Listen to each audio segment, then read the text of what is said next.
Coming back to Fremantle is always very, very emotional for me because I came here as a millennial, in a sense, as a 30 years old, with absolutely no idea how I would transform my own passion into a way of making a living.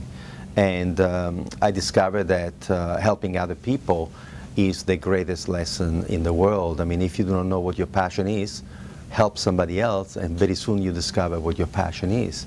So what I discovered is that the moment we democratize work, the moment we take knowledge to the grassroots, instead of creating the ivory towers where few people come, the moment we take the skills to the grassroots, then it becomes phenomenal. And that's why I'm so excited about this doctorate in sustainable development, because do you realize what we're going to do? We are going to create a body of professionals who, instead of hiding and doing research inside universities, are actually allowed to keep doing the doctorate at the grassroots.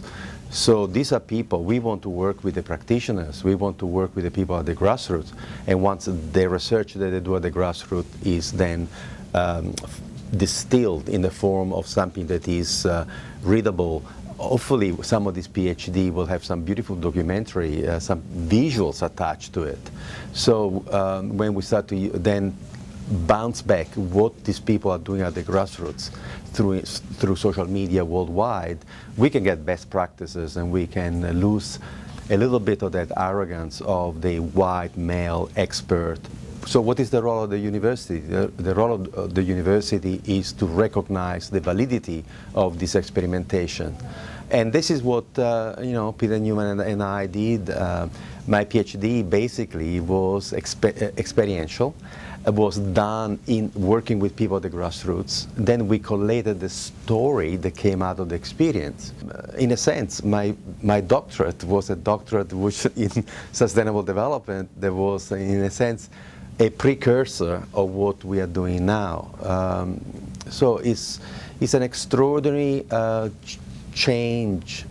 It's not the university that creates the experts who then go and tell the world what to do. It's the other way around. The university is going to collate what the experiments that happen at the grassroots. It's so a fantastic opportunity for people to come and work with us and to, become engaged. They will be given some technical tools to document what they do and maybe some intellectual framework, but they will be allowed to stay in the community, in the favelas. They will be able to stay in the barrios. They will be able to stay in rural communities, in villages in India, and we will be able to take all this body of knowledge coming from the grassroots and relaunch it to other grassroots that are very interested in learning from best practices.